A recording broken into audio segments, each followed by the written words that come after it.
What's up, San Diego? Good morning to all of you out there. Happy Mother's Day to everybody in town, in America's finest city. I'm Braden Surprenant. This is the Braden Surprenant Show, live and local each and every Sunday morning.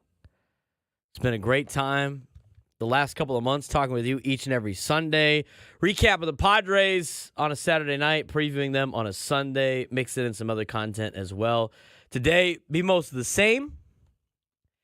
And obviously a lot to talk about when it comes to this Padres-Dodgers series that has started this weekend, come underway this weekend. Yes, I'm wearing my Mr. Relevant shirt in honor of Jurickson Profar, right? I had to buy the shirt after the whole fiasco he had with Will Smith and everything like that. Will Smith hasn't really done anything since then, but Jurickson Profar's had a great year, which is great to see. I went to the game last night. And, it's always fun to go down to Petco Park, but, last night it's tough when there's just so many Dodger fans there. And there were a lot of Dodger fans there last night. And, it's going to be a commonplace, I think, for a long time. As long as that team is good, they're going to make the trip to a lot of different places to watch their team. They have a national brand. I mean, they're like the Raiders. They're like the Cowboys in the National Football League, where they have this big fan base. And they have this national fan base for the Los Angeles Dodgers. So when they're good, they show up and they show out and they go to the games and take over stadiums and all that fun stuff. It has nothing to do really with their fan base themselves. They're not a more passionate fan base than anybody else, but they got a lot of numbers. And I think a lot of Padres fans too have been just like tired of having to go to some of these games and dealing with them, that, you see the tickets for sale and a lot of Dodger fans end up buying the tickets. But last night, there was a ton of Dodger fans there. I will say this, when it came to the playoffs and there was a little bit of a threat of them potentially losing the playoffs down there because they already lost the game up in L.A., they didn't show up. They did their parade thing yesterday through downtown. I thought that was kind of lame. I saw that on social media. That's the lamest way to say that you don't care about a team ever. Let's go parade through their downtown with a bunch of Dodger fans. That's just, first of all, it's asking for trouble. So that's all you need to know about that particular group of people that decided to do that. They're not there for the game. They're not there for the game. They're there to start stuff. But not more power to them. I guess if you want to do that, if that's your best way of showing that the Padres are irrelevant to you and it's not a rivalry and you don't care about the team down south, then by all means go for it. But I want to talk about a couple of things with the game yesterday, aside from the fans. We'll get to the fans in a second because I didn't see too many fights, but I was in and out of there pretty quick. Let's talk about Game 1. I thought Game 1 was a heck of a baseball game between the Dodgers and the Padres. I thought both teams played exceptionally well. The pitching, you couldn't ask for better pitching in a game between Tyler Glasnow and Michael King. Just a phenomenal game on Friday night. It was great to watch. I watched it on TV. I went and played Torrey Pines on Friday with my buddy. It was his birthday. So we went and ended up going to a restaurant to watch the game, and that was just a great game. It was a quick game, too.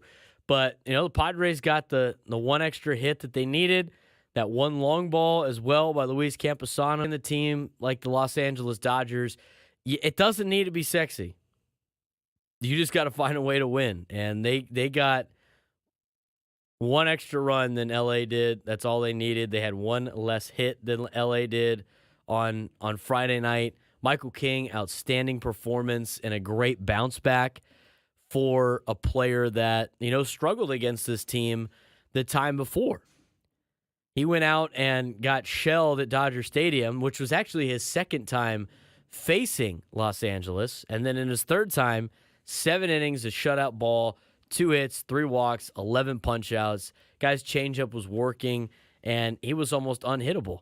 In fact, the 2 hits that he gave up were just kind of little infield knocks and little, duck snorts over the infield. That was it. Aside from that, Michael King dominated that game. And then Matsui ran into some trouble there in the 8th inning. Padres got him out of it. And then Robert Suarez closed the door on a great Friday night for San Diego pitching-wise. And then you get to the bottom half. Ben Higgins called it in the morning. Haven't seen a walk-off yet for the Padres. Luis Arraez continues to do an excellent job in a Padres uniform. Talk about a guy, and I mentioned it last weekend, that has found a new lease on life being on the Padres and not with the Miami Marlins. I mean, that guy has been outstanding for San Diego since he arrived. He gets the walk-off hit. And here's the thing. When Campusano got the double to start the 9th inning, as long as Ha-Seong Kim didn't hit into some mysterious double play, which I didn't think he was going to do, Luis Arraez was going to win the game. I mean, you just knew Luis Arraez was going to win the game.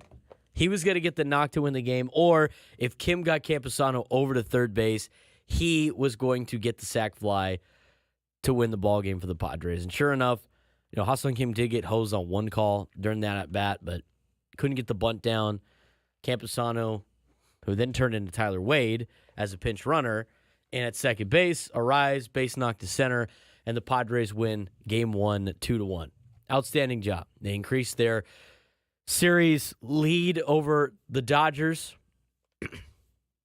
on the season by 2 games, and everything was looking good. And then came yesterday. And here's where, and I get it. All right, I understand. It's 162 games, and it's a righty, it's a left-hander on the hill, right? And we can use all of these phrases and baseball terms that we want in filling out a lineup. And I can hear, and again, I understand. They're all pros. I get it. Okay, I understand. It's the highest level of baseball. He's the best players in the world. But when I saw the lineup yesterday, I was like, with Matt Waldron on the hill, it's just like, this is an L. I mean, it's just you can't look at that lineup and be like, this is our best opportunity to win tonight. It's not. It's not your best opportunity to win. And they almost got, in fact, they got bailed out in Chicago with a couple of these lineups like this. And I know Tony said, like, well, these guys played really well and they played their hearts out. And, they did an outstanding job against Imanaga last week. I don't disagree with that. But 2 things could be true here. That's not the best lineup to win a baseball game for the Padres, and those guys played their hearts out. 2 of those things could both be true. But you look at the lineup last night. I mean, I'm wearing the Jurickson Profar t-shirt. I love Profar. Guy has played over his $1 million contract. As a baseball team, if Jurickson Profar is your 3-hitter, you are in some trouble. I don't care what his stats are. I understand there was a left-hander on the hill. But let's talk about Jake Cronenworth for a second. I have already mentioned a couple of times, I think it's worked out so far. But I'm not convinced that he is going to be the 3-hitter come playoff time. Because to me, this Padres team needs Jake Cronenworth hitting a little bit lower in the lineup to be a playoff caliber team. And he's done a phenomenal job this season.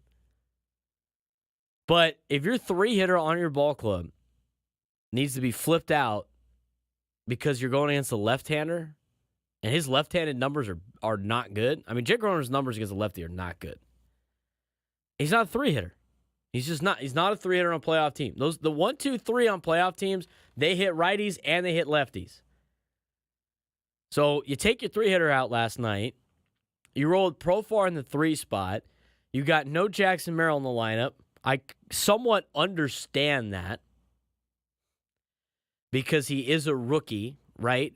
But again, I mean, it comes to a point. I mean, I think the Dodgers did this for a while where they wouldn't let guys like Jock Peterson and like Cody Bellinger hit against a left-hander. And then they leave, and then all of a sudden they get to play a little bit more, and they put up some good numbers. I mean, let's not take the bat out of some of our guys' hands. Because the Padres themselves, they're better with Jackson Merrill in the lineup than they are with Jose Azocar. And they're better with Luis Campusano in the order than Kyle Higashioka. And I know Kyle Higashioka has been catching Waldron this season. So knowing that Waldron's on the hill, who, by the way, phenomenal yesterday, and I'm not a huge Waldron fan in terms of the fact that if the Padres want to be a playoff team, they can't have him they can't have him as the number 5 guy in the rotation. And I've heard the narrative, I've heard the arguments. Well, the 5 guy in the rotation usually doesn't do that well. Up to almost a 6 ERA for a playoff team, you could get better performance out of your 5 guy. 1 in 5 of the 5.49 ERA. But like I said earlier, last night, impressive again. This guy shut down the Dodgers twice. He gave up the 2 runs, right, and the 1 home run early. That home run early was just kind of muscled out, too, by the way. I mean, Freeman was way out in front of that pitch on the knuckleball and was out in front and just kind of flicked it barely over the fence. I mean, the exit velo on that thing had to be like 89 miles an hour, maybe 90 tops. That was probably a StatCast record for that home run. Softest hit home run in the StatCast era. I didn't see what the actual number was, but that thing floated out of here. But I thought Matt Waldron did well. But knowing that, and again, knowing that Waldron was pitching, which means Higashioka's catching, to me, you can't just unload the bench into the lineup. And I understand from all that, I get it. Giving guys rest, kind of that, it's been a long week, right? Playing all these games in a certain amount of days, even though they had Thursday off. Facing a left-hander who we've struggled against throughout the year. Not just Paxton, but just struggled against left-handers all year. To me, I think when you talk about, let's go back to the fan perspective. I'm going to incorporate all this right now. I think when it comes to the fan perspective of this particular series, and I know they don't care about this, but in a world where sports is entertainment, I think you need to understand this for a second, of what you're asking your fans to go through when it comes to this series against the Dodgers. Because to me, it's like, you go out there, and there's a reason why there's a lot of Dodger fans taking a mistake. There's a lot of Padres fans that don't want to deal with that.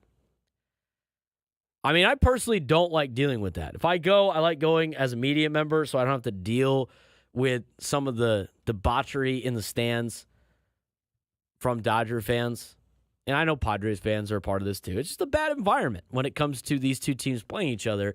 But the rivalry's in the stands, it's not on the field. It's in the stands, it's not on the field. And I don't really have a problem with this.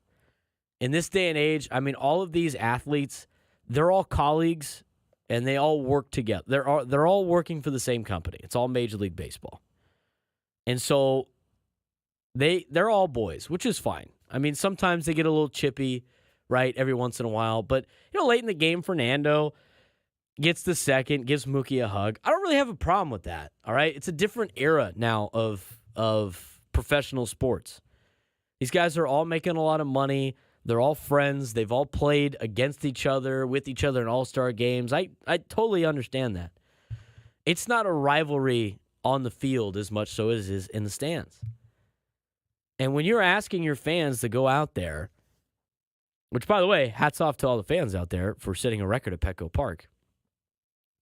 But you ask your fans to go out there and deal with the most obnoxious fan base in all of Major League Baseball, and you put this lineup together last night. And I understand. I get it. I get the righty-lefty matchup situation. I understand guys need rest. I get that. But it would have been nice to see a lineup that was almost the exact same as it was the night before. And I know that lineup didn't produce a lot of runs either. But it just kind of looked bad on when the lineup came out. It's like, all right, well, we're rolling with these guys. And I know they're on the team. You got to play them. They're pros too. I get it. But this is not your best opportunity to win, was last night's lineup, especially for a guy, Matt Waldron, who again, did a phenomenal job yesterday pitching for the Padres. He pitched well enough for them to win, who gets no run support whatsoever. It was tough sledding for the Padres at the back end of that order. And then on top of that, two of your most highly paid players went 0 for 8 combined with Machado and Bogarts. But that being said, you still got a 1-game lead on the Dodgers in the overall series this year, in the season series. I said going into the weekend, if you get 1 from LA, you're in a good spot because you could take 2 out of 3 from Colorado and you're right back to where you were, going into this series. You're sitting there at 500. And at the end of May, if you're sitting there at 500, you're in striking distance and in a position to do well and do some damage when the schedule starts to lighten up a little bit. But yesterday, the lineup wasn't that great. It is what it is. And again, I understand. But, you got some guys at the back end of the order that just seem like they're automatic outs. And I understand Azocar's hitting 298 right now. He doesn't have that too many at bats this season. And I think he's doing a good job for Jose Azocar. Here's the other thing, too. Like, the guys that at the bottom of that order and the guys coming off the bench, they're playing to the best level that they could play at, and they're contributing to the team in every way they can. But that is a glaring weakness for this team. And the Stars do have to step up as well. But last night it came down to the 6th inning. And you had a guy in Adrian Morejon that hadn't walked anybody all year. He came in with 21 strikeouts and 1 walk. He walked 2 batters with a runner on first and 2 outs. Loaded the bases up. And De Los Santos with 2 strikes give up a grand slam, and that was it. I mean, at that point, that game was over. Because the Padres had struggled against Paxton throughout the entire night. And a guy that had a lot of walk and command issues and a Dodgers pen behind him that also on Sunday Night Baseball had a lot of walk and command issues on and when the Padres beat Paxton last. 0 walks last night issued by Dodger pitching. 6 punch-outs. Padres walked 6. Walked 6 batters last night. Let me know what you think. 833-288-0973. 833-288-0973. We're going to dive a little bit more into the bullpen as well. We'll talk more about the game today. Seeing some of the questions in the chat. Also, we'll get to those. If you want to call the station, as I mentioned, 833-288-0973. This is the Braden Surprenant Show, off and running on a Sunday morning on San Diego's #1 sports station, 97.3 The Fan.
Welcome back to the Braden Surprenant Show, live and local, each and every Sunday morning on San Diego's #1 sports station, 97.3 The Fan. Thanks for making our morning a part of yours. If you're getting ready for Mother's Day, picking up some flowers for your mom, if you haven't done that yet, better get up, get out, and go get the flowers for the mom. I made my order yesterday. I'm going to be picking those up on the way home from the show. Got our card already as well, and I'm going to go hang out with some family today out in Lakeside. We'll be out in East County for all you East County peeps out there. Shout out to y'all. We'll be out there to hanging out with my grandmother, so my dad can celebrate Mother's Day with his mom. So wherever you guys are celebrating, happy Mother's Day to all the moms out there that have done so much for all of us in supporting us and everything that they have done. So big shout out to all the moms out there. And I wanted to get that out there for you guys. The flowers, the card, maybe you're getting some supplies, surprise you with breakfast this morning, whatever you may be doing. Thanks again for making our day a part of yours. Talking Padres baseball, of course, and how they did against the Dodgers yesterday. Tough ball game. And I do have a question for you and everybody in the chat. I do want everybody to weigh in on the show before we get to Brandon El Cajon. So, Here's the question for everybody out there. And I want you to weigh in on social media. You can follow me at B_SURP, at BSURP, Twitter, Instagram, TikTok. You follow me on YouTube as well, at BSURP. I want your answer on this. Tweet at 97 through the Fan SD. Tweet at B_SURP. Put it in the chat. I need to know if one of my friends is the curse at Petco Park. I have to know. There is a little bit of a stipulation here, though. So, let me ask you this. I'm not blaming it on Kim or Salon. Everybody wants to blame it on somebody in the chat. I'm going to tell you right now, I got a new out for you. I got a new blame for the night losses at Petco, the bad record at home. I got one for you, but here's the stipulation. So my buddy, Matt, has yet to see a Padres victory at home this season. He's been to, I think, at least 7 games now. He has yet to see at least a win. I was undefeated at Petco Park, except for the times I attended with Matt. I was with Matt last night. One time, I will say, there's been one time the Padres won when Matt was there. That was this season. And here's the stipulation, guys. I need to know. You got to tell me if Matt's the fall guy and he's the problem, or if this win negates it. The one time the Padres won this year with Matt in attendance, he was supporting Nick Martinez, wearing a Nick Martinez jersey, which I fully support. I'm a big Nick Martinez fan. So he rolled up bought it at the garage sale, a camo Nick Martinez jersey. That was the game that he went to where Martinez was pitching and the Padres won that game, but he was supporting Nick Martinez. So are we thinking Matt is the problem here? I want to know your answers. 833-288-0973, 833-288-0973. Put it in the chat. I just got to know. Is that enough of a curse to me? I told him, because he's going to the game tomorrow against the Rockies. I said, if the Rockies come into San Diego and beat up on the Padres tomorrow and you're in attendance, you're banned. I'm sorry. You're going to have to take one for the team and get out of here. But I will say this. If we're getting superstitious, together as a unit, me and my buddies, including Matt, when we watch Padres-Dodger games together in my house, undefeated. Every Sunday Night Baseball we won against them, bang, it's been at my house. Every time. We're now 2-0 at BJ's restaurant when they play the Dodgers, as dumb as that sounds. This Friday and the Friday before that, even when Michael King got shelled for a little bit. So there are some good qualities to Matt here, but right now I think the Petco Park thing's not working. he's going to have to break that curse. But I think, right, I see a lot of people in the chat. They're saying it might be Matt's problem. Because I think we're onto something here. The guys, I think 1-7 this year at Petco Park. That one time that he went where the Padres won, he was wearing the opposing team's starting pitcher's jersey, even though it was a Padres jersey. Want your thoughts on that? You can follow me on Instagram, on Twitter, B_SURP. Need to get your hands. I think it's a Matt thing too. You know what? Matt, you got one more chance tomorrow, and if you go to the game tomorrow and the Padres lose, we're gonna have an intervention with the amount of times you can go to Petco Park. 833-288-0973, 833-288-0973. Let's get to Brandon El Cajon. Brandon, what's going on? Hey, good morning. How you doing? I'm doing all right. Happy Mother's Day to everybody in your family out there. Yeah, you too, and everyone else. Hey, it's not Matt, it's not Petco.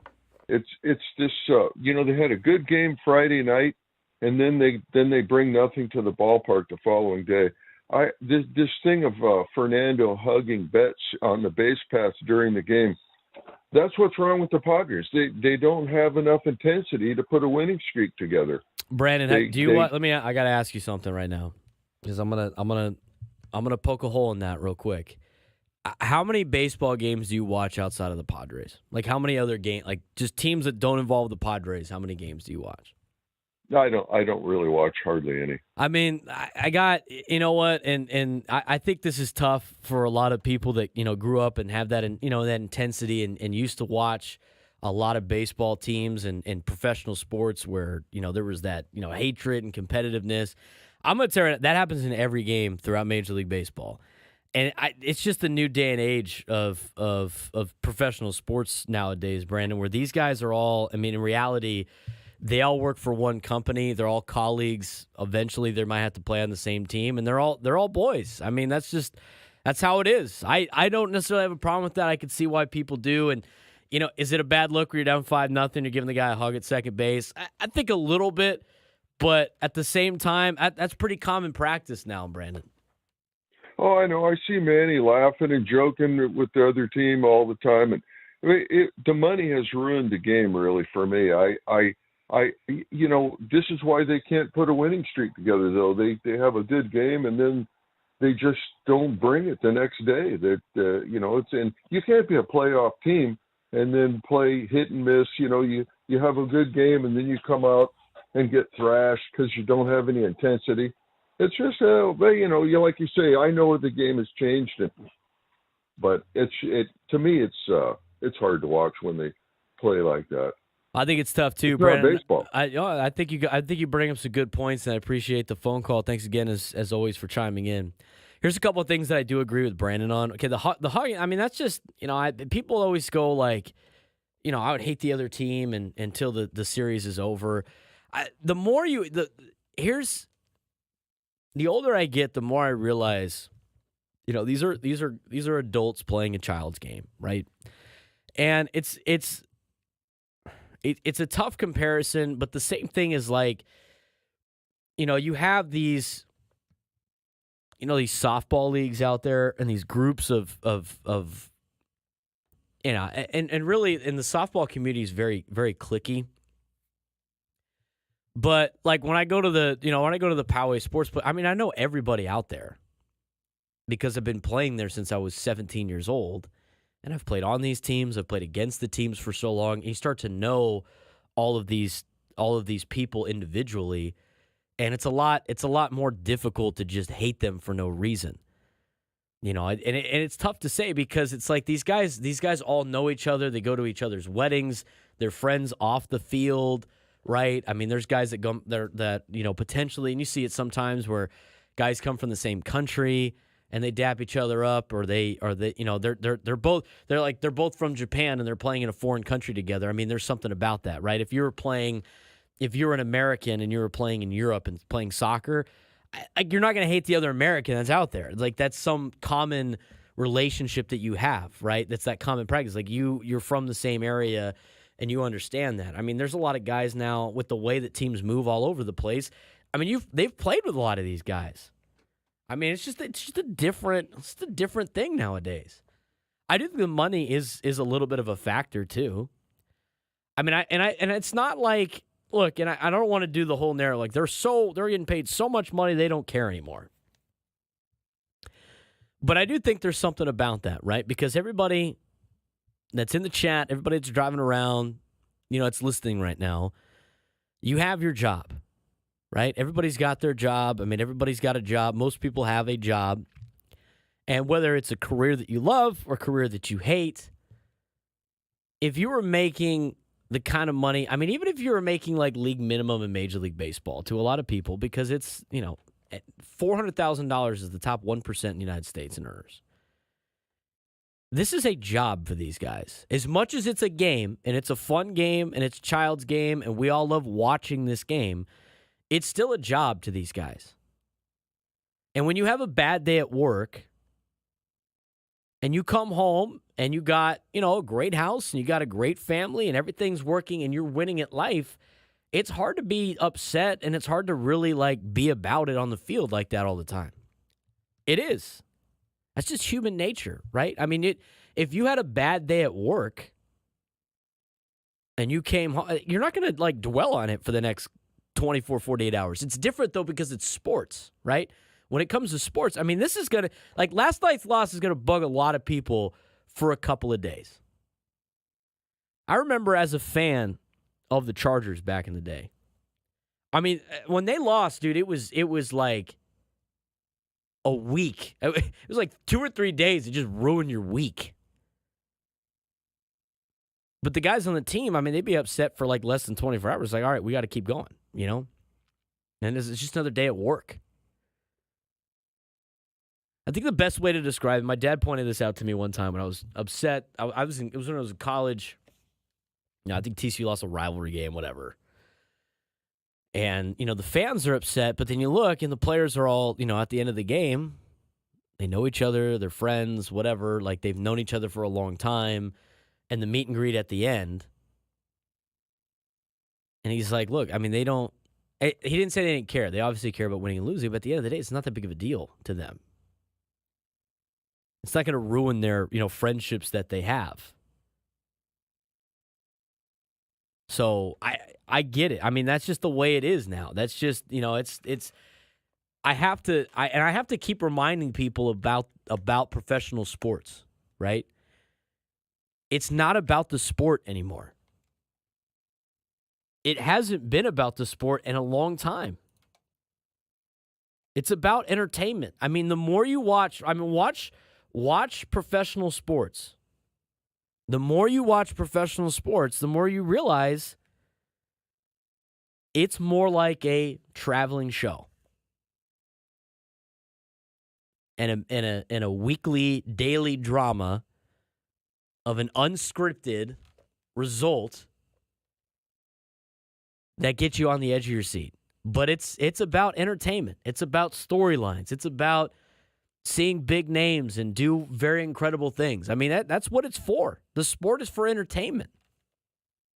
These guys are entertainers, just in an athletic form. So as much as we talk about a rivalry of the Dodgers, and sure, both teams get the red ass. We see it. But at the end of the day, the rivalry's in the stands. It's not on the field. It's really not. And that's why I find it so annoying going to sometimes Dodger games. I mean, some big play will happen for the Dodgers. Like the grand slam yesterday, right?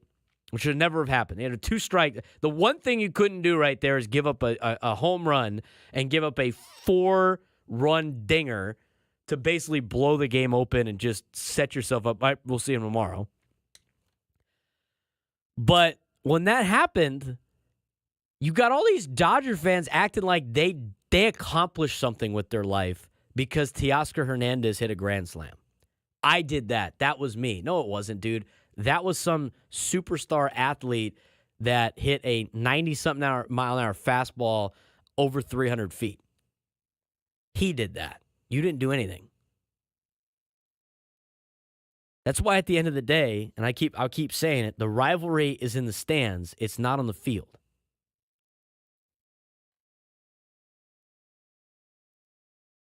Sometimes there are a little bit of chippiness. I mean, that happens all the time. I mean, I say, and it's a different scale with you at your local softball league. But there's teams that I can't stand as a team, right? Out at the Poway Sportsplex. But I like guys on their team.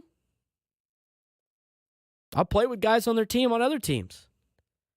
You know, you have that relationship, right? You've played with them before. You understand that person. That's why you see when you get these benches clearing brawls, right? You got two guys on the team, I can't really describe it too much, but two guys that, the local red ass on both teams, they interact with each other, and all of a sudden it's like, got to go protect my guy. And then in the scrum, you see like guys like Randy Arozarena putting his arm around, I think it was Wandy Peralta, one of his former teammates that he used to play with. I mean, these guys have been trading teams and all this stuff all the time. It's going to happen. I got to take a quick break. We're going to get more of your phone calls here in a second. 833-288-0973, 833-288-0973. I'm Braden Surprenant. This is the Braden Surprenant Show, live and local each and every Sunday morning on San Diego's #1 sports station, 97.3 The Fan.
Welcome back to the Braden Surprenant Show, live and local each and every Sunday morning. Taking your phone calls today, asking for your advice whether or not you think my buddy's cursed. Not really he being cursed, but him cursing the ball club. He's, I think, 1-7 this year. Has he been to that many games? I think he's 1-7 this year at Petco Park. As in, the Padres are 1-7 when he attends games. The one win that they had, he was wearing a Nick Martinez Padres jersey when Nick Martinez was on the mound. So, in essence, cursing Nick Martinez. So, I think we might be onto something. I said if the Padres lose to the Rockies on Monday, because he's going to the game, he might be banned from Petco Park. We might have to ban him from Petco Park. Just to get the Padres on a winning streak for a little bit. My 2 cents. I'm Braden Surprenant. This is the Braden Surprenant Show here live and local each and every Sunday morning. You can follow me on social media at @B_SURP. I'm on Instagram. I've already seen a couple of you message me on IG and drop a follow. Thanks again for following me on Instagram. I'm on Twitter, X as well, at B_SURP. Find me on YouTube, also by the same handle, and I'm also on TikTok. So I also got to put some stuff on TikTok. But that's where we're at. We're talking Padres and Dodgers, big rivalry. I mean, a lot of people are making a thing about Fernando giving Mookie Betts a hug. It happens, dude. I mean, it's part of the deal. It's part of the deal now. I as a competitive person that I am, I mean, I dislike playing. I dislike my opponent. I respect my opponent, but I'm not like buddies with them at all times as a coach while I'm playing, maybe some softball. But even that, during the softball, it's like I know everybody on the other teams now. I've been playing out there long enough. I don't hate those individuals. You get to know them, right? So it's an interesting. I think it's kind of an old school mentality. I will say, and a lot of people are in the chat are talking about the Dodger parade last night in downtown. That was kind of ridiculous. I mean, talk about a worse way to show that you don't care about the Padres. Oh, we don't care about them. Here's our parade into downtown. What? Here's where this is where I differ from Dodger fans all the time. See, I grew up a Padres fan. We haven't had like the biggest payroll ever. We haven't had World Series championships. We haven't had this, projected to be one of the best teams year in and year out, and the best team money can buy. I was a San Diego Chargers fan. It's the same thing. Hey, I went to TCU. It's kind of an underdog mentality over there. They've overachieved for the size of the school that they are. But still, it's like none of my teams are like the cream of the crop team. With the exception of like my high school, obviously, that I went to and where I coach, we have a target. We're probably the only team that has a target on their back. But how I view it, and this is how I view sports in general. And maybe I'm wrong. Maybe I'm too on my teams or I take it too seriously. But I will say this. If my team is the favorite to win a World Series, or if my team is the favorite to win a game, and I really describe this more with college because it happens, I think, more in college. As TCU, like when TCU plays, a lousy team in the Big 12. That they should absolutely hammer. And I'm talking mostly about football. Like, if they played Kansas in football a couple of years ago, Kansas is good now, but I'm going to use them as an example. Those games are always close.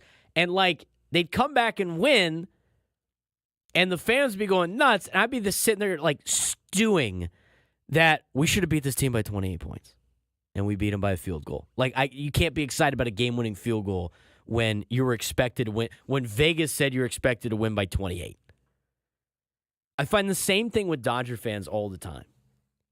They're expected to destroy most of Major League Baseball. You lose to a team like San Diego, it's embarrassing for them. It should be. But it's not. They act like they win the World Series after every single win against the Padres. And I find that rich. I mean, every time the Padres beat the Dodgers, here's the same thing you got to hear all the time. You got to hear this all the time. This is your World Series. How many rings do you have? The same nonsense you always got to hear. So it's not even really enjoyable when you beat them. They're just obnoxious. But when they win, when they won yesterday, every event that happened in favor of the Dodgers was like, I'm sorry, did they just break a record for something?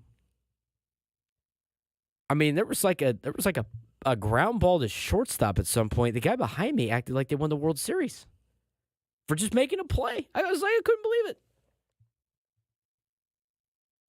Like, if the Dodgers came back to win, like they held on to win on Friday night, and I was a Dodger fan, I'd be pissed. I'd be like, "Are you kidding me? We're on this great streak right now, and like we let like this guy shut us down. With Michael King shut us down. I don't know. Maybe that's just a different perspective, right? Maybe that's like just a different perspective for me. But like when my team's the favorite to win, when my team is the favorite to win, and you win like by a little, like not if you don't cover, I don't know. I find it a little embarrassing myself. And my buddy brought that up last night. He was like, if I go into a game, I use the line as kind of a good representation of how we did, right? So if he's a big UC Irvine fan because he went to Irvine, so he's a big basketball fan for Irvine. So when he goes in there, and Irvine's usually the top class of the Big West, if they're favored by 17 against Bakersfield, and he's leaving the Brent Event Center, and they won by 12, he's a little pissed off. It's like, hey, we didn't play that great. But if you're favored by 17 and win by 20, it's like, all right. Yeah, we kicked ass. We did good. We did what we were supposed to do. To me, with Dodger fans, any win for them, they act like it's the greatest thing that's ever happened, especially against the Padres. And it's just like, all right, dude, relax. Relax. I know you're in first place. Haven't done anything with it in the postseason. So the last thing you could really talk about is a Mickey Mouse World Series in 2020, or you could talk about 88. Go ahead. By all means. Whatever helps you sleep at night. But the best way to tell you, this is where you know we've made it, Padres fans. The Dodger fans had to do a parade downtown, down to Petco Park, and all their Dodger blue to say like how important they are. They ain't doing that in Colorado. I can tell you that right now. They ain't doing that in Arizona. It's a rivalry. They've bought in. They don't like losing to the Padres anymore. We'll see what happens today. I want to get back to more of your phone calls in just a little bit. We're kind of running close to time, but let's go on down to Chief in Chula Vista. Chief, what's going on, man?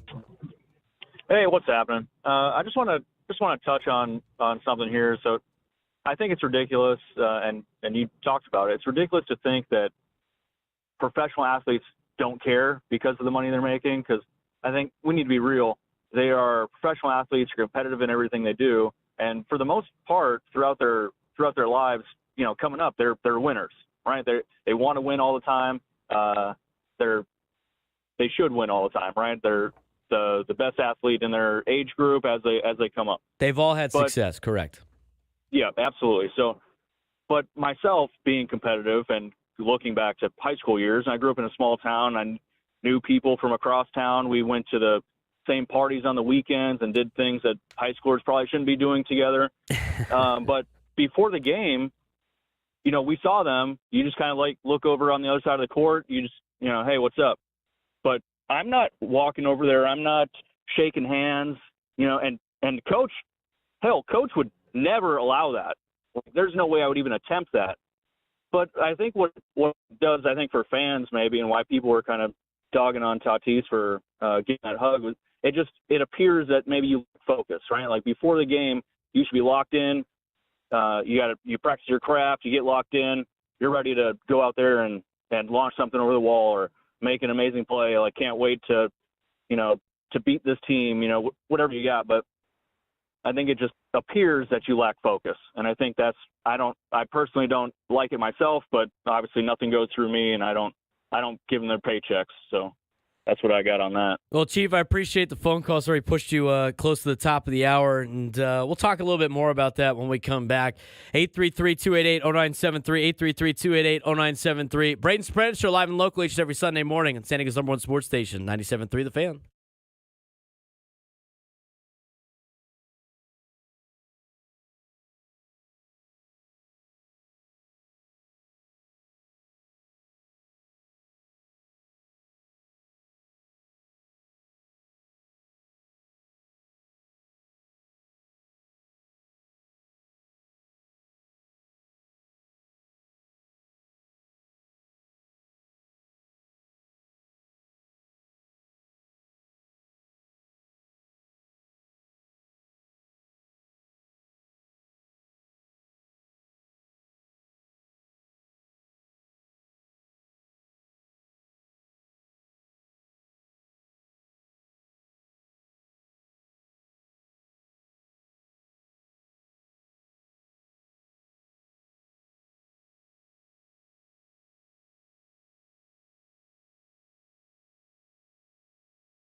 Hour number 2 of the Braden Surprenant Show, live and local each and every Sunday morning. Talking about curses at Petco Park. We're talking about my buddy, 1-7 at Petco. Most people in the chat say he should be banned if the Padres lose on Monday. That's the next game he's attending. Good news, Padres fans. He's not attending tonight. Or today. Let's see how the Padres do without him in attendance. Also talking about how the Padres did. A lot of conversation about the hug last night between Tatis and Mookie. It's a non-issue. It is such a nothing burger. Nothing burger. I understand some of the perspective from people about being a competitor. Hey, that's my friend. But then when we play, we're enemies, and kind of attitude like that. And I'm a highly competitive person too, and I've played against my friends before as well. But this day and age is different. And I think, JJ's got in the chat's got a good comment. Imagine if you were told you couldn't be friends with somebody you knew growing up because they now work for a competitor. I think from that perspective, it makes it kind of ridiculous as well. Like, there's a lot of people, not really a lot, but in the industry here, just in radio, like radio and TV, right?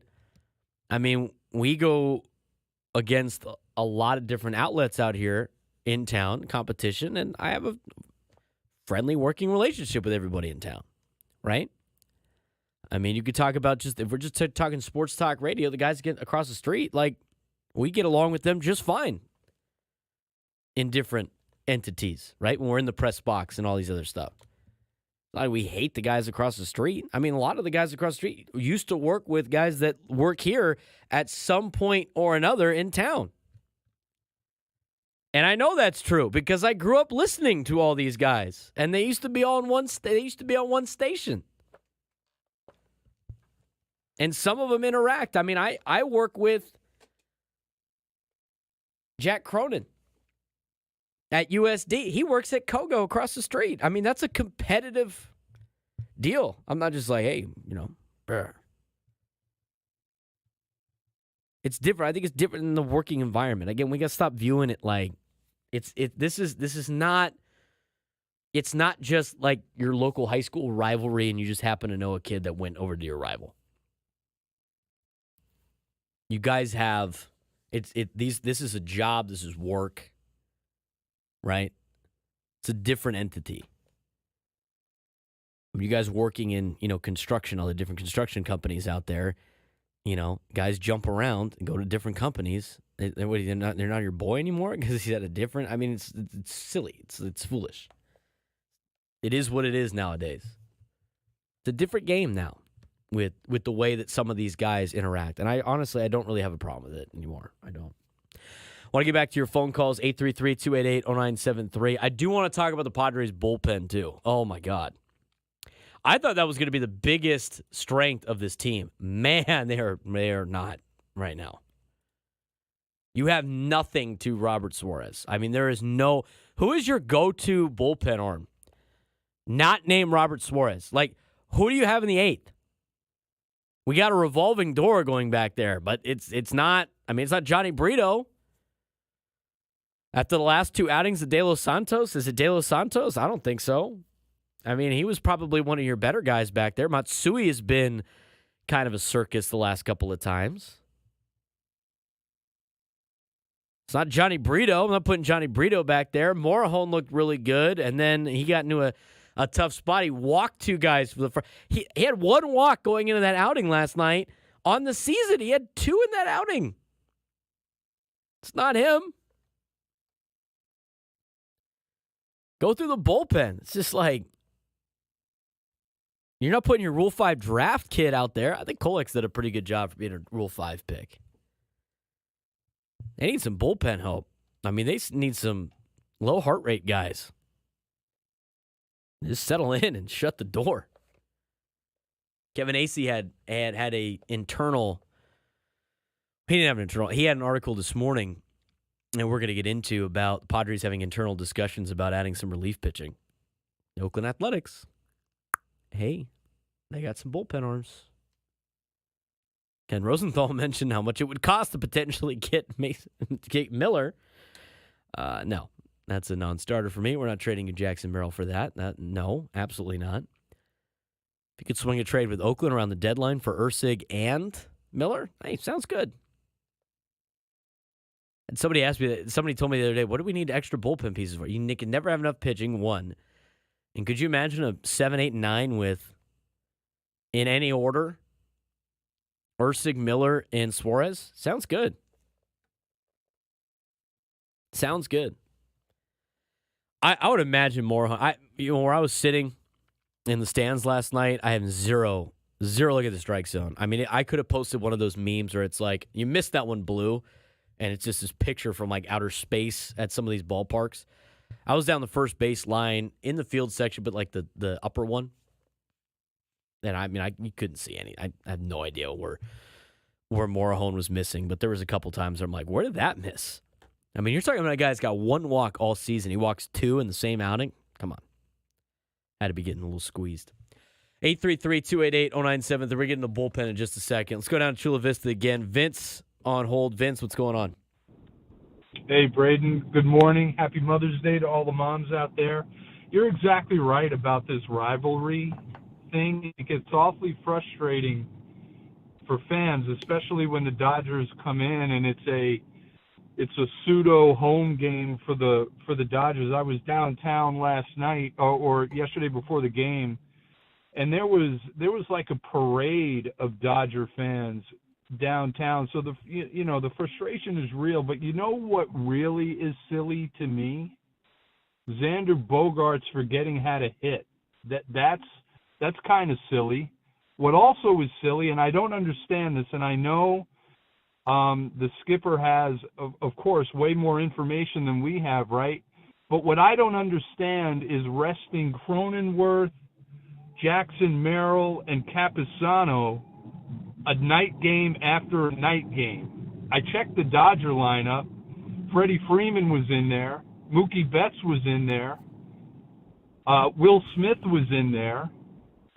Our backup catcher can hit and can't catch, and this is a results-based industry, and so it's not harsh to say that given the amount of money these guys are making.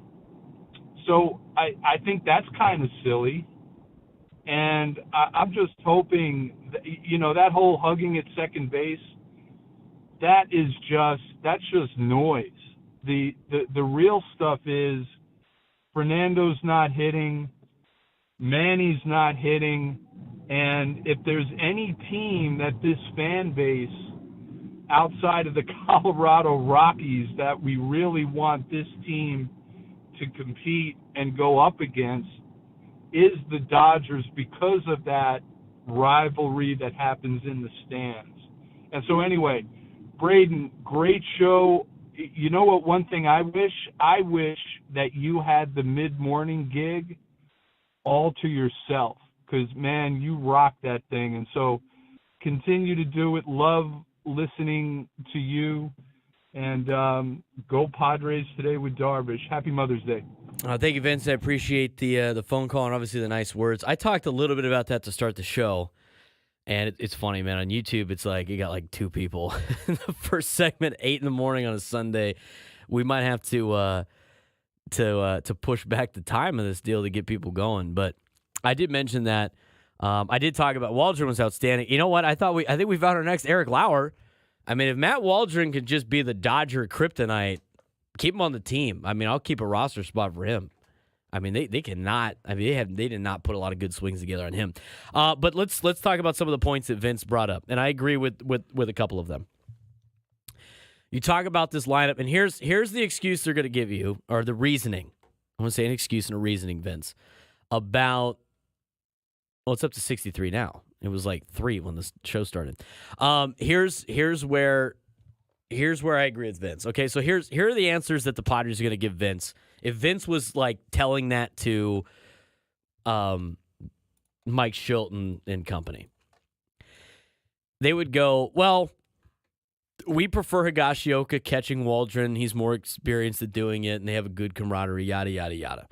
And to be honest with you, as bad as Higashioka looks trying to catch a knuckleball, Campusano looked just as bad trying to do it as well. It's hard to do.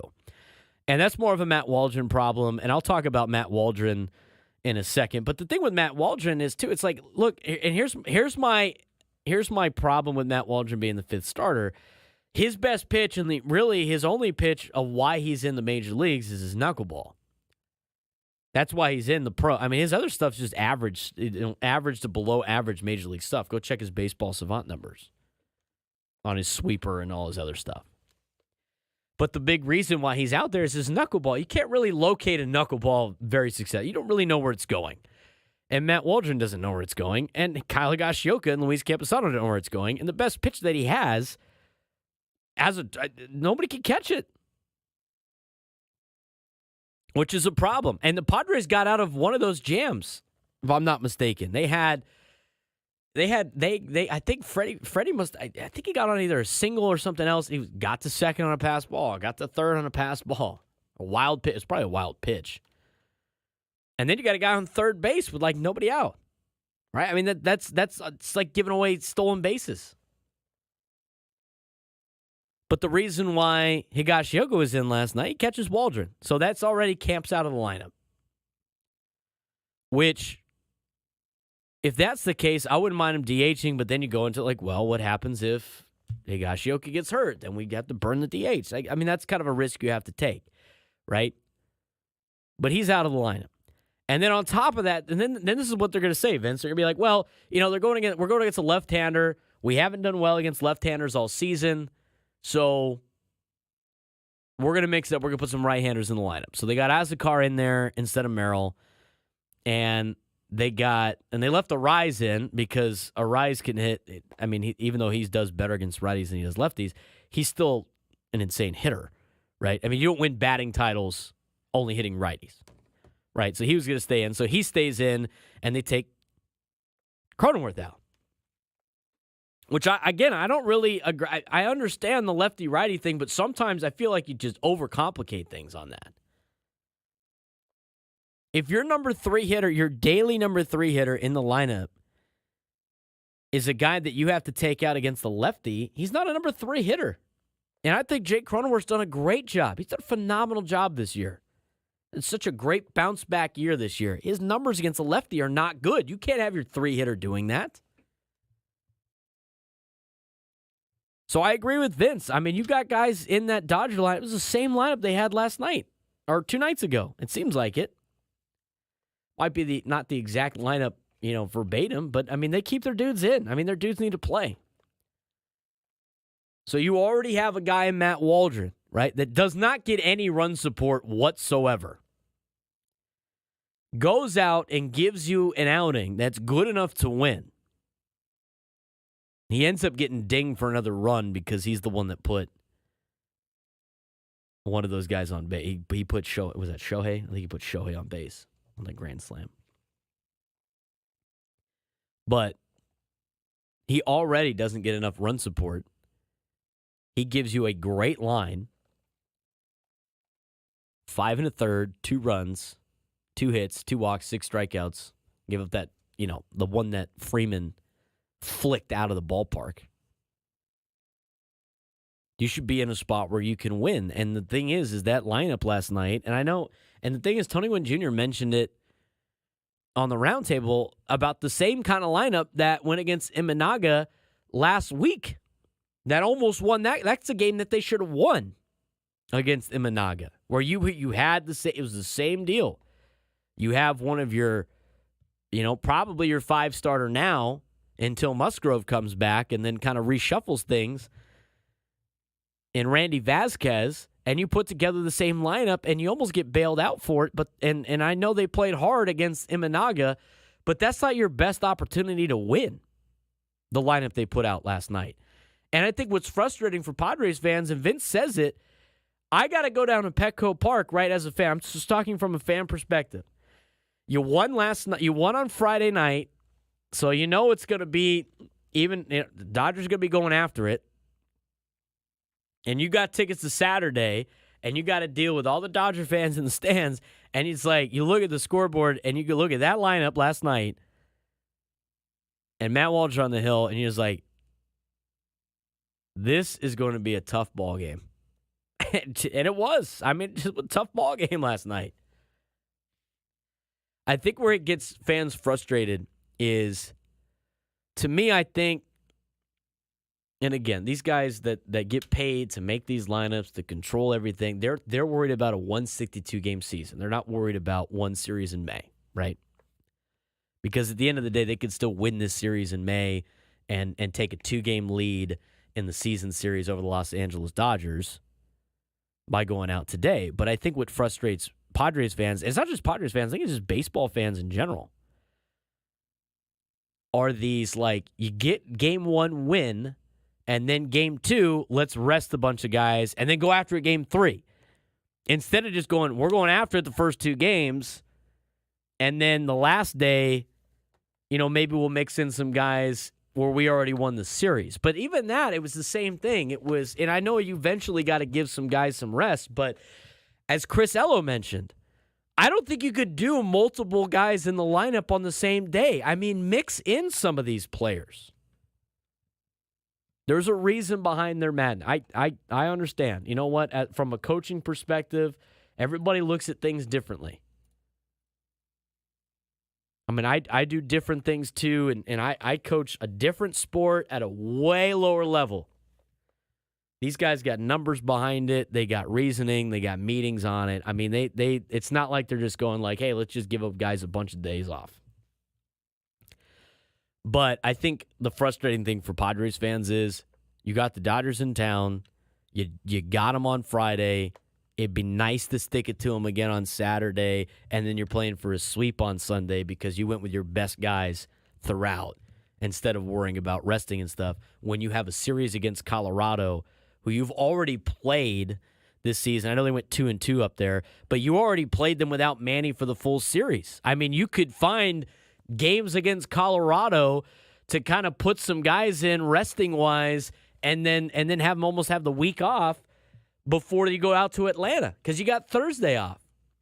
That's what's frustrating, I think, to Padres fans is games and series against like big teams like the Dodgers, giving some guys some rest on top of days where you got backup catcher in because of Waldron pitching, and it's against Los Angeles or one of the top guys. But now it's we're going to, I would imagine today's probably one of the top lineups again. And it was frustrating when Bud Black used to do it. He used to do it on the final day. It's frustrating for Padres fans to see now in Game 2. I mean, at this point, in this day and age of Major League Baseball, I think one of the games in the 3-game series is going to be a rest day for multiple guys, and that seems to be the case for a lot of different teams. Although we'll see what the Dodgers do today. If the Dodgers roll out the same lineup they did the first 2 days, then all of a sudden you got to start talking. Well, I mean, this team is the best team in baseball on paper. They're supposed to be, and they continue to roll out the same lineup. But, I mean, you got 3 games against the Rockies you can mix guys in, and you have an off day Thursday before a tough road trip. I get it. Look, I understand. I understand where they're coming from, but I also understand the fan perspective on this as well. Want to get back to more of your phone calls, 833-288-0973, 833-288-0973. Let's go out to Jamie in San Ysidro. Jamie, what's going on? How you doing, sir? I'm doing well. How about yourself? I'm doing all right. Kind of a tough one to watch last night. Friday was exhilarating.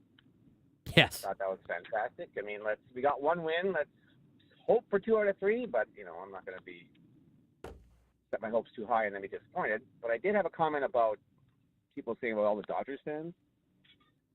There was a track of Dodgers fans in the game on Friday, and that's going to happen every game. People are selling their tickets because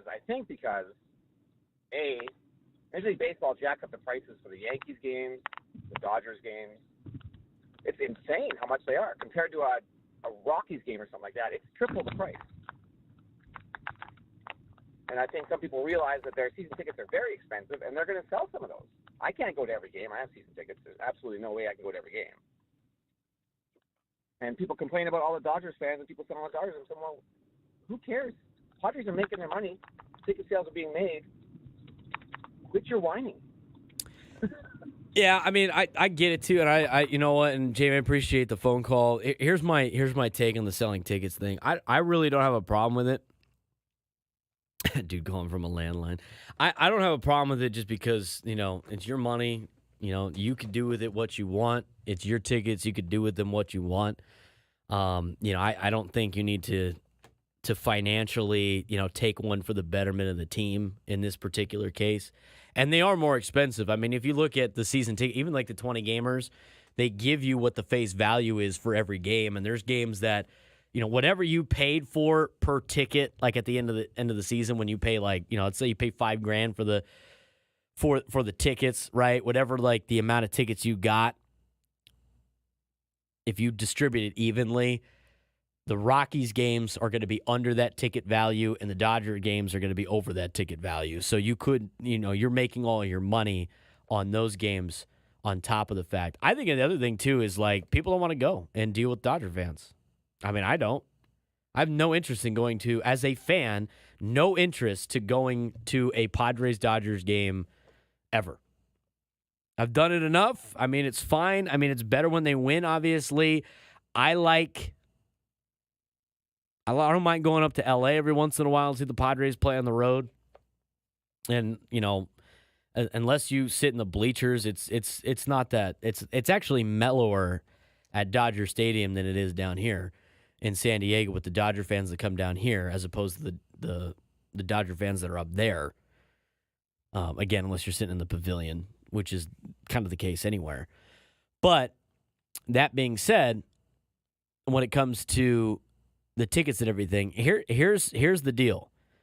If you want the Dodger fans to stop showing up, right?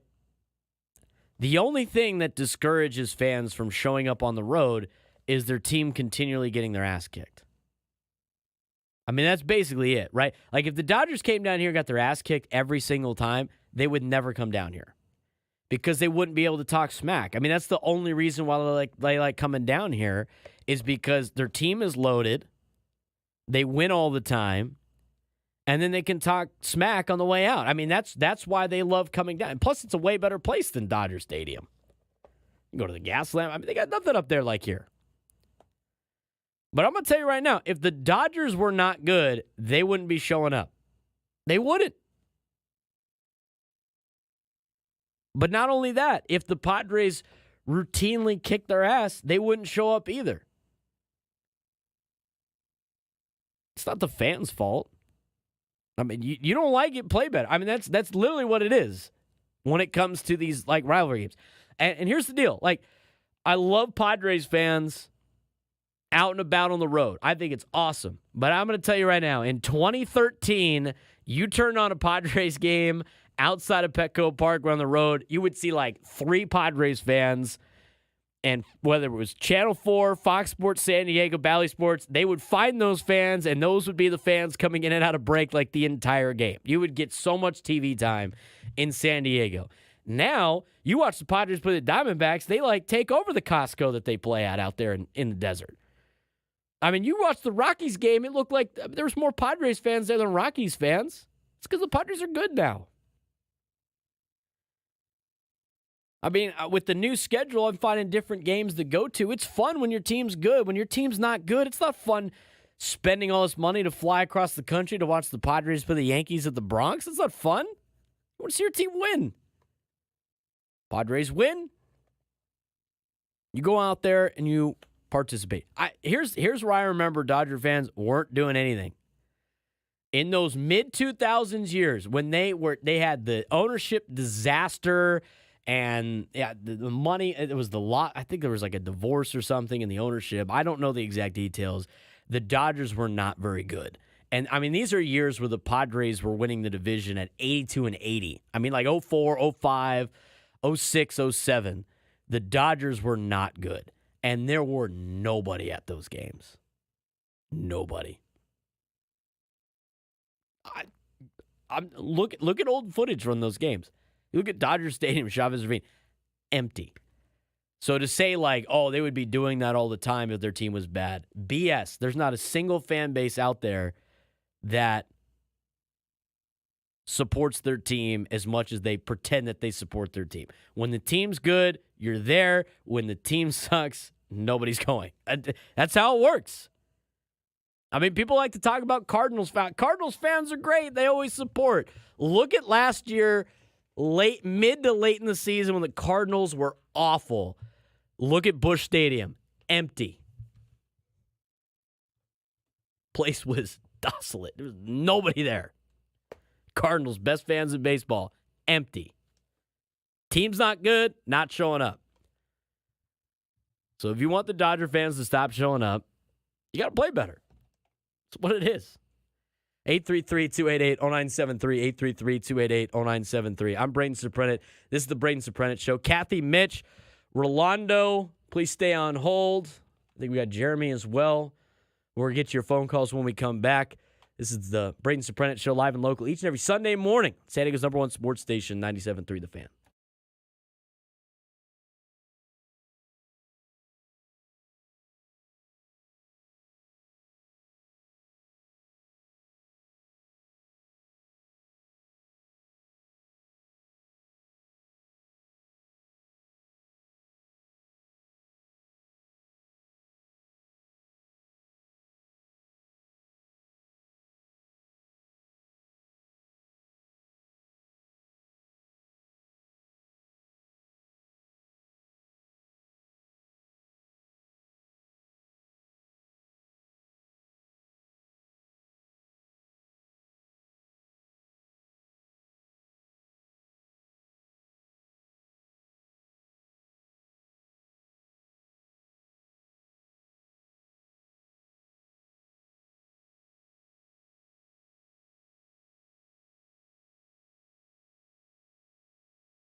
Welcome back to the Braden Surprenant Show, live and local each and every Sunday morning.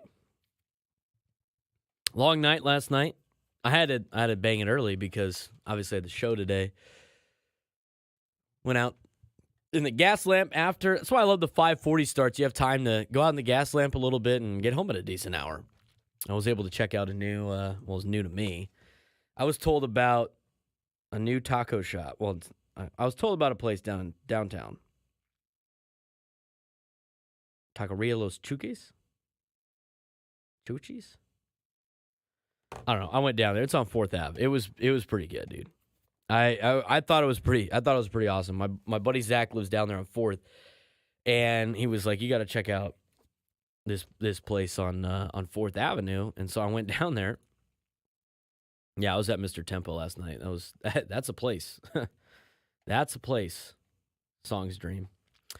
Cruised over from Mr. Tempo down to this taco place on 4th Avenue. Chuchis? Taqueria de Chuchis? I'm probably totally butchering that. But anyway, I got the Al Pastor California burrito. I don't give high ratings. I don't give really high ratings. 9.2. 9.2 out of 10. That thing was, oh man, that was good. And I was sober when I ate it, so it's not like I, needed the munchies. But that's a hell of a burrito right there. And I will be going back to consume another one. That was top notch. And so my buddy Zach, thanks for the recommendation. That was great. I might have to hit that up the next time I go down to Petco Park. It's pretty good, dude. I thought it was great. It's on 4th Avenue. I mean, it looks like Tacos El Gordo. I mean, everything about it looks the same. But Taqueria de Chuchis, it's pretty good stuff. It's a little expensive, but you got a nice little charcoal taste to it, nice little charcoal lime. I don't know if they Uber Eats. I thought it was really good. I mean, you got to give it yourself. I don't give out high ratings for burritos, but it was pretty money. So you guys have to be the case. I think, and here's my deal on Mexican food in town. I'm not the person that says, like, this taco shop's the best. I appreciate all taco shops in town. I think there's at least 2 to 3 good ones per part of the county. And everybody, like, backs their own local taco shop. I totally understand that. I'm not going to say that the one that I like is the best, but I am going to appreciate all types. Here, I'll put it in the chat because I can't pronounce it. It's Taqueria Los Chuchis. It's pretty good, dude. Cotillas is good. Diesel, been there. I mean, I could list 1,000 places that I love in San Diego. All I know is that you cross the county line in Orange County, it starts to fall off. But anyway, 9.2, dude. It's pretty good. I put it in the chat if you want to check it out. I thought it was pretty good. Get back to your phone calls, 833-288-0973, 833-288-0973. Let's go out to New Jersey, where Mitch is standing by. Mitch, what's going on? Long time no talk. Yeah, what's going on? How you doing? Happy Mother's Day to all the mothers out there. Mr. Jack of all trades, it's good. Keep busy. If you love your work, it's not work. That's right. That's what I believe in. I love talking sports. What do you got for me today, Mitch? And maybe the San Diego should do what the Sixers did. If they don't sell out, whatever tickets don't get sold, buy them up and give it to charity. Because unfortunately, there's a lot of people that could use gifts in charity, unfortunately. Right, absolutely. You see Soto's having a good year? Yeah. I mean, I hope this trade works out. We get some vote, but he's having a great year. I know he's pitching. But look at the hitting that the Dodgers have, the Phillies, the Braves. I mean, we had him. I was pretty good, but just imagine we had Soto. I mean, that's why I got to say it's offense. I want to see more home runs. I want to see Machado and Tatis pick it up, earn their money like you. Have a nice week, and thanks for taking my call. Well, I appreciate that, Mitch. Thanks for stopping by. I haven't heard from Mitch in a long time. But, yeah, I mean, we knew Soto was going to have a good year, guys. I mean, it's a contract year for him. He turned down $400 million with the Nats. He was going to have a good year. And he's having a good year. But Mike King went pretty good against the Dodgers on Friday. to me, you can't evaluate trades until it's near the end, and we'll see what happens with Juan. I mean, I don't know what team he's going to be playing for next year. I mean, he didn't really sound like he was planning on staying in New York for a long period of time, and he's going to go through the contract process and the free agent process, and we'll see what's going on. Now, everybody in the chat is hungry. All of you in the chat, please sure to hit the like button on the video. Help the algorithm there online. Thanks to all of you tuning in on YouTube. Thanks to all of you listening on the radio. We are live on X. We are live on Instagram, on my Instagram, B_SURP. Live on YouTube, my page, and 97.3 The Fans page. I think that's it. No, live on Facebook as well. And Twitch. So shout out to all of you for joining us today. Really appreciate it. While I get back to more of your phone calls, let's go to Kathy in LA. Kathy, what's going on? Hey, Braden. The one thing I have an issue with when they sit guys down is when they do it at home. When Ned Yost was coaching the Royals, that's one thing he swore he would never do. If he was going to rest guys, he was going to do it on the road because he said, it could be one game that a family could afford to get to 1 year and they came to see a certain player, and then at that home game, well, they're not playing. So I don't know why they can't. If they're going to sit guys, they can't do it when they're on the road because it's true. With the price of the games these days, you're going down to see a player, and you get there, and it's like, well, they're not even playing today. Yeah, I understand that, Kathy, but at the same time, that's a big, that's another, even on the road too. I mean, there's a lot of people like that don't get to see Fernando and Manny play that, maybe bought tickets, maybe you're the Padres fan that lives outside too, and you have even less opportunity to probably see these guys. So it's kind of tough with the amount of games they play. They obviously need some time off. I don't think it's as egregious as like the NBA with load management, but I understand where you're coming from on that. It's very expensive to go to these games, and if your favorite player is not in the lineup that night, it'd be tough to have that be your only game. And go ahead. Oh, go ahead. I'm sorry. No. And anyway, happy Mother's Day to all the mothers. I'm missing my mom today as usual, but, just make sure you tell your mom how much you love her today. Absolutely, Kathy. I appreciate that, and I appreciate the phone call, and make sure everybody is doing that. I already mentioned earlier today, and the Padres just put out their Happy Mother's Day social media post with all the players and their moms, which is great to see. And if you're blessed to still have your mom around, please give her that hug and tell her how much you love her and bring her the flowers and all that stuff. We'll be picking up flowers on the way home for my mom that I ordered yesterday. Let's get back to the phones. We'll try to get two more in before we have to get the break. Stephen Poway, you're on the Braden Surprenant Show, live and local each and every Sunday on San Diego's #1 sports station, 97.3 The Fan. Steve, what's going on? Hey, good morning, Braden. Hey, first off, I wanted to say I'm going to agree with that caller you had about 3 calls ago that says you deserve to have that mid-show. I'm just telling you, you're way better, and you have a great show on the weekend, but I think you deserve that mid-show. Anyway, that being said, I wanted to talk a little bit about the post-game because Sam Levitt was talking. The whole thing was all about the pitching. And I get that we have an issue with the pitching, but I don't think that's our major problem on this team. And it seems like it's like we got these 2 white elephants in the room, and it's talked about, but maybe not enough. I think the biggest problem with this team is Manny Machado and Bogart. 100% the biggest problem on this team. Manny was hired to be the leader that he hasn't been as far as on the field. He wasn't last year. He hasn't been this year. Bogart, we shouldn't have got him in the first place. Nobody thought we needed him in the first place. But now he goes demoted from shortstop to second base. He gets demoted from leadoff to 5th. Why they would put him in an RBI spot, I'll never know. Then they move him down to 6th. The bottom line is if his name was Merrill, he'd be down in the minor leagues right now. And I've never got the 2 wrongs making a right, where you've got a guy you're paying a ton of money to hurt your team. And that's pretty much what we got. So let's pay you $25 million to hurt our team out there every game. I don't know if he can be put in the minors. I think that's where he belongs until he starts to gets the game together, because he's killing the team every game. I think he's over 15 in the last 4 games. Yeah, Steven, I appreciate the phone call and thanks again for the kind words. Here's the deal on Bogarts and Machado. They're never going to send any of those guys to the minor leagues, and I'm pretty sure in the contract they probably can't. But here's the deal. I mean, Xander is just this is the worst he has ever played in his career. I mean, it is flat out the worst he has ever played in his career.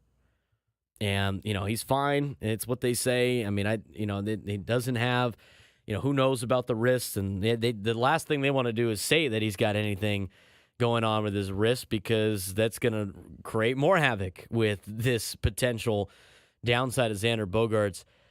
I do think, I think there's some play here in what Xander signed up for and what he is currently getting. Because he signed up to be the everyday shortstop of the San Diego Padres. I think they messed around with him a little bit too much. But I don't think that's the only reason why he is having issues right now. He is a tinker. The guy, and I've defended Xander so many times, he is thinking way too much.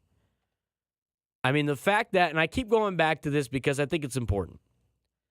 The fact that Xander Bogaerts admitted that in the at-bat in which he hit the home run, which is now a couple of weeks ago, where he said he went from a leg kick to a toe tap mid at bat, tells you everything you need to know about where his headspace is right now. And that is, I got to find any possible way to potentially get a hit. I mean, he's admitting that he's not playing well. I mean, I like, it's better than him just pretending that nothing is bad.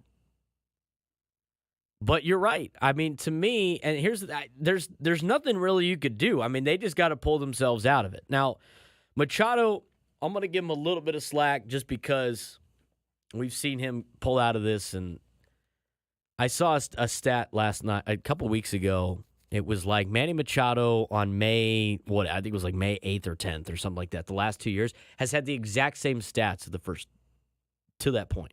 Last 2 years. He's had the exact same stats. He always starts off slow.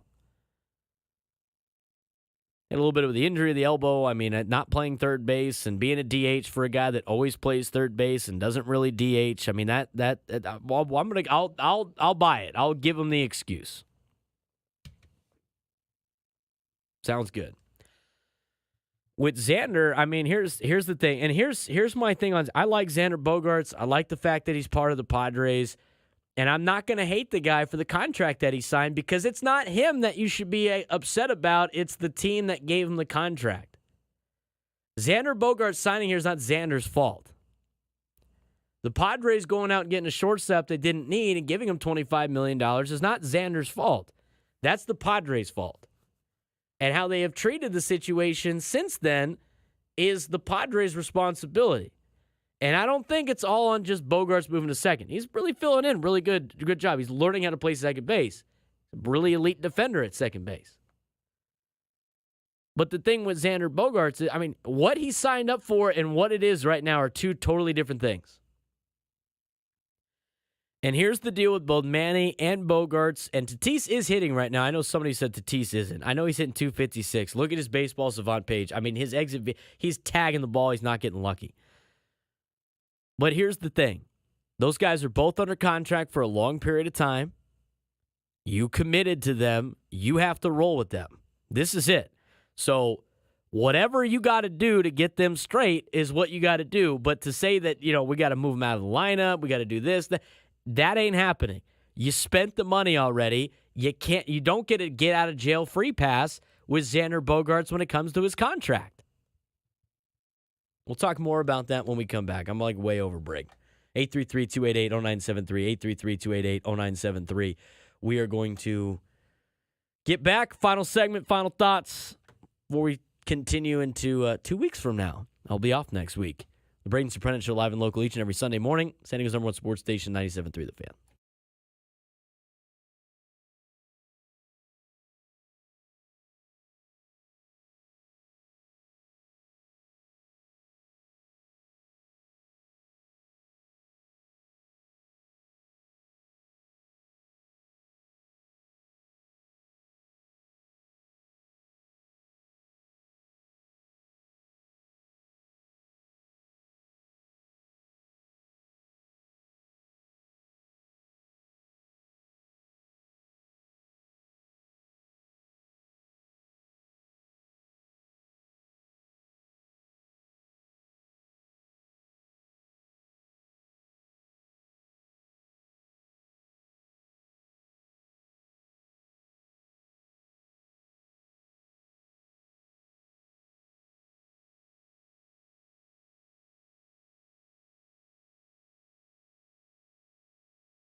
It's going to be a quick segment here to finish up the show. Braden Surprenant Show live and local each and every Sunday morning.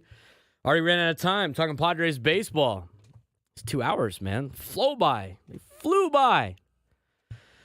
Braden Surprenant Show live and local each and every Sunday morning. As I mentioned, we will be off next Sunday. Padres play the Braves in Atlanta at 10:30 in the morning. So no Braden Surprenant Show. I will also be out of town going to my brother's graduation in Tennessee.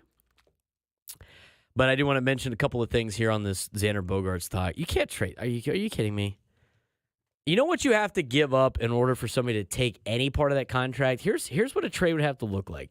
You would have to give up probably Ethan Salas and DeVries and probably one of, if not both, of Lesko and Snelling. And they would probably only take 50 to 75% of that contract for Xander Bogaerts. That's what the trade would have to be. I mean, that would be ridiculous. That would be ridiculous.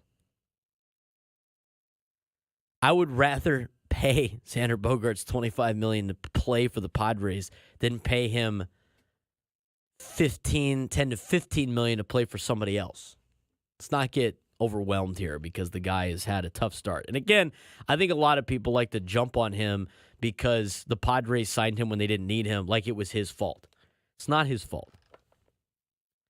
I mean, we're sitting here looking at this, and it's Xander Bogaerts is hitting 204. We got to get rid of this guy. Kim's hitting 209, and we want to sign him to a contract extension. I mean, are you out of your minds? Are you kidding me? Hassan Kim hits 209. We must extend this guy. Bogaerts in 204. We must trade this guy. I mean, at in a couple of at-bats, they might be hitting the same thing. At least you could say, oh, well, Kim's got a 679 OPI. Give me a break. We must trade Bogaerts in 204. But Hassan Kim, let's give him a contract extension. Come on now. Xander Bogaerts has a proven track record where he's won multiple World Series and hit 270 last year. Hassan Kim had one good year, and he turns 30 next year. And last year, it was like a couple of months. And by the way, I told you about his fastball numbers. Even last year, he couldn't hit a fastball, especially one over 93 miles an hour. Let's kind of think about this for a second. We got to trade Xander Bogaerts. He's not playing well, but you've committed to him and Manny. I don't have a problem with Manny either. I think both of those guys are going to figure it out. They're locked in. So why root against them? Just root for them. Let them do their thing. Padres are still sitting at 500 right now. They're in a good spot. Win today. Be 2 games up on the season series against the Dodgers, which they haven't won that in ages. Don't have to worry about them for a long period of time. You get into a more comfortable schedule through half of June and then most of July and August, where you can rack up wins and not have to worry about it. Don't need to trade Xander Bogaerts. Unbelievable. Might need a couple bullpen pieces for in front of Robert Suarez. Didn't really get full into that. We'll talk about that tomorrow on the Annie Nelson Show from 10 to 2. I'm Braden Surprenant signing off. This is the Braden Surprenant Show, live and local each every Sunday morning. We'll see you in 2 weeks on 97.3 The Fan.